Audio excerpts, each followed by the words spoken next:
राज्यकर्त्यांनी ज्यावेळी निवडणुकीला सामोरं जात होते त्यावेळी या महाराष्ट्रातल्या बहिणींच्या मतासाठी यांनी ही योजना आणली। ज्यावेळी निवडणुका संपल्या त्यावेळी याच लाडक्या बहिणी यांना नकोशा बहिणी वाटू लागल्या। नकोसा म्हटलं जातं, एखादी बहीण एखाद्या कुटुंबामध्ये जर मुली वारंवार जन्माला येत असतील, दुसरं तिसरं अपत्य जर मुलीचं होत असेल तर त्या मुलीला नकुसा हे नाव ठेवलं जायचं, नकुशी।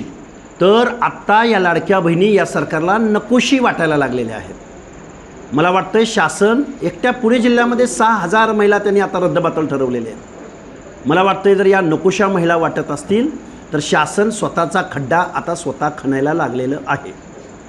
काय सल्ला द्या? सल्ला माझा असा असेल की ज्या महिलांना आमिष दाखवून तुम्ही ज्यांचं मतदान घेतलं त्या महिलांच्या बाबतीत प्रतारणा करू नका, नाहीतर तुम्हाला याची जबरदस्त किंमत मोजावी लागेल।